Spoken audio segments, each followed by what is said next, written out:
Math 1143, section 3.5, exponential and logarithmic equations continued. At the end of the last video, we were solving this equation. We want to solve for x, so we factored x out of the two terms on the left-hand side of that equation, and then write down the right-hand side again, 6 times log base. Base 10 log of 3 plus the base 10 log of 2. And now all we have to do is divide both sides by this quantity, 5 times the log of 3 minus 4 times the log of 2.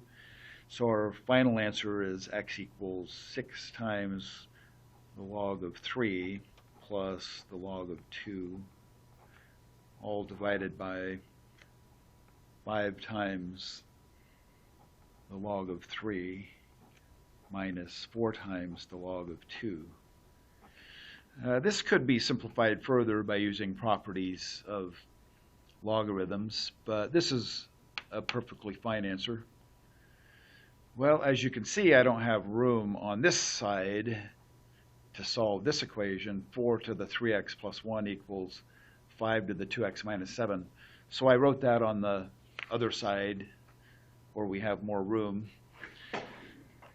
And so now we can compute the logarithm of both sides using the same logarithm. This time let's use the natural log.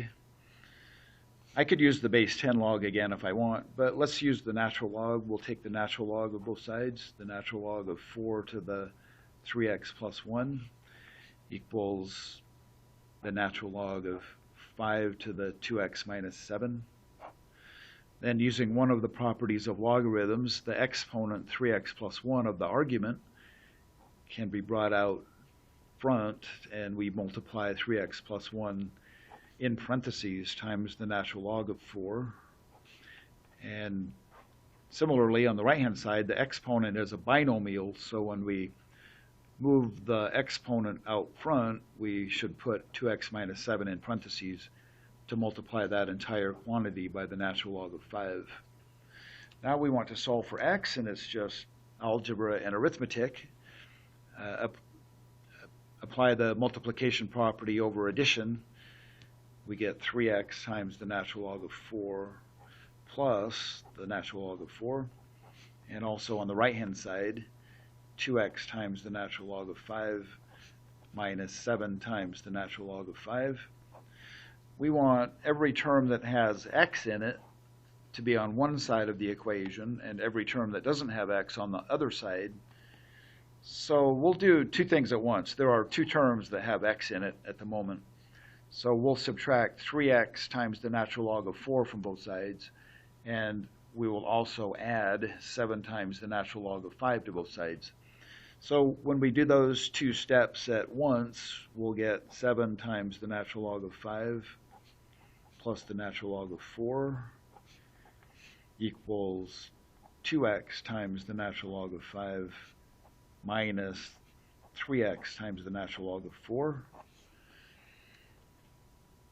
So this is just one way to do it. I could have subtracted 3x times the natural log of 4 from both sides.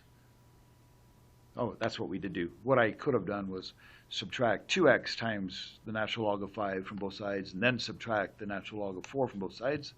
Either way, we get the same result.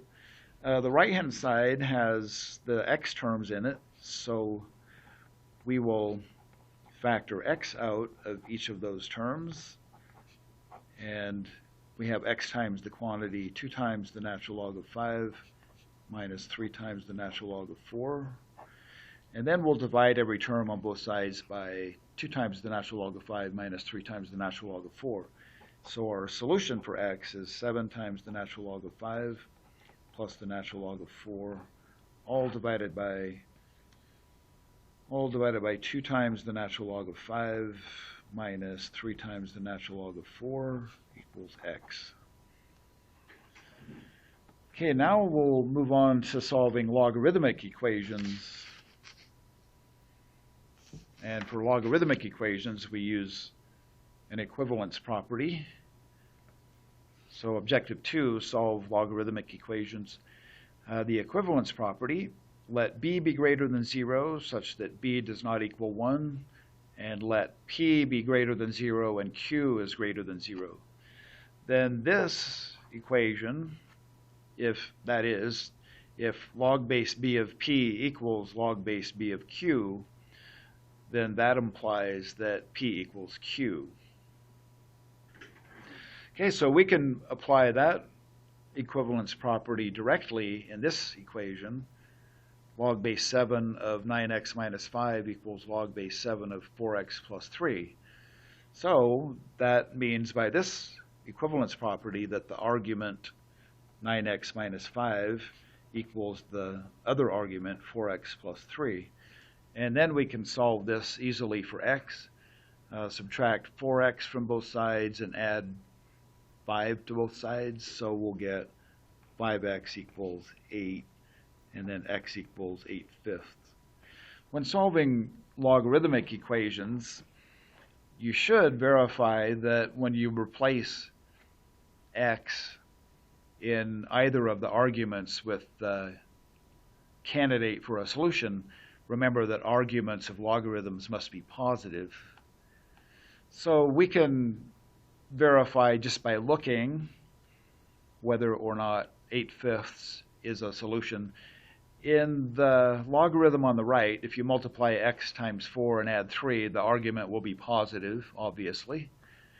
And then over here, though, let's see, 9 times 8/5 is 72/5, which is 14.4, and 14.4 minus 5 is 9.4. So this argument is also positive when we replace x with 8/5. So it looks like 8/5 really is the solution to that equation. The next equation is a little bit more involved. This time we have log base 2 of x plus log base 2 of x minus 8 equals log base 2 of x minus 20. This is not yet prepared to apply this equivalence property. But we can get it there in one step. Since we're adding two base 2 logarithms, we can write this as a single base 2 logarithm if we multiply the arguments, x times x minus 8. And I'll just multiply them out to write x squared minus 8x. And that's equal to the right-hand side, log base 2 of x minus 20. Now we can apply the equivalence property because we have log base 2 of an argument on the left-hand side equals log base 2 of an argument on the right-hand side. So that means the two arguments are equal. That is, x squared minus 8x equals x minus 20. And then we'll solve this equation for x. This is just a quadratic equation. So we'll get it into standard form by subtracting x from both sides and adding 20 to both sides. And then we can solve this easily by factoring. One factor is x minus 4, the other one is x minus 5. And then the two solutions to the quadratic equation are x equals positive 4 and x equals positive 5. The question, though, is, are these solutions to the original? Okay, notice what happens. In this, on the right-hand side, if I replace x with 5 minus 20 is negative 15. The argument is negative, but it's not permitted to be negative, so 5 cannot be a solution. And then when you test 4 minus 20 is also negative, so 4 is not a solution. So this equation has no solution. This is a logarithmic way to show nonsense. This equation has no solution. Okay, another example on this page. This follows the same sort of maneuver that we did in the previous example. This is not yet prepared to apply the equivalence property, but if we write the sum of the natural logs on the left-hand side as a single natural log of x times x minus 3, I'll write it as the natural log of x squared minus 3x. And that's equal to the natural log of 5x minus 7. And now we can apply the equivalence property. This argument, x squared minus 3x, we set that equal to the other argument, 5x minus 7, and then we solve this for x. So we'll subtract 5x from both sides and add 7 to both sides, and we'll get x squared minus 8x plus 7 equals 0. And this factors really nicely, x minus 7 and x minus 1 equals 0. The quadratic equation has two solutions, x equals 7 and x equals 1. So let's test those. In this first logarithm, if x is 7, 7 is positive, that's fine. 7 minus 3 is also positive, and 5 times 7 is 35, and 35 minus 7 is 28. So 7 at least works, and you can verify by doing the logarithmic arithmetic that x equals 7 really is a solution. And then when you test x equals 1, well, 1 is okay in the first logarithm, but not in the second. If you replace this x with 1, the argument becomes negative, but arguments of logarithms are not negative. So 1 is not a solution. This equation only has one solution, which is 7. Okay, moving on, we will look at the next few examples solving logarithmic equations. Okay, so on this one, this is going to require something, well, we haven't seen yet when solving logarithmic equations. But the first step is to write this as a single logarithm by multiplying the arguments, log base 3 of x minus 5 plus log base 3 of x plus 3. That's the single base 3 logarithm of x minus 5 times x plus 3. So we'll multiply that out in the next step.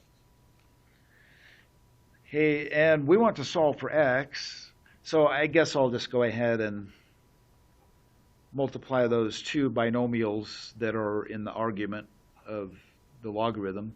X minus 5 times x plus 3 is x squared minus 2x minus 15. And the base 3 logarithm of x squared minus 2x minus 15 equals 2. Now we will convert this logarithmic equation into an exponential equation. The base number 3 raised to the exponent 2 equals the argument x squared minus 2x minus 15.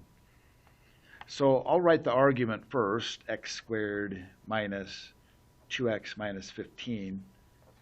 And that's equal to the base number 3 raised to the exponent 2, 3 to the second. Okay, so we have a quadratic equation to solve. 3 to the second is 9, so we'll just subtract 9 from both sides, and we get x squared minus 2x minus 24 equals 0. We can easily solve this for x by factoring. One factor is x minus 6, the other one is x plus 4. The product is 0, and so the two solutions are positive 6 and negative 4. Okay, but in the original equation, negative 4 is not going to work. You can see that in the first argument, and that's enough. One argument being negative is enough to disqualify that as a solution. If you check 6, well, 6 minus 5 is 1, that's okay. 6 plus 3 is 9, and that's okay. And you can also replace x with 6 and do the logarithmic arithmetic and verify that x equals 6 really is the solution. Okay, on this one, we can solve this one in a couple of steps. 7 times the base 6 log of u plus 5 equals 21. So first divide both sides by 7, so we get log base 6 of u plus 5 equals 3. Then convert this to its exponential equivalent. The argument u plus 5 is equal to 6 to the third, which is 216, and then u equals 211, and you can verify that that is really the solution. It doesn't make the argument negative, it's positive, so this one is going to work. We'll look at the next equations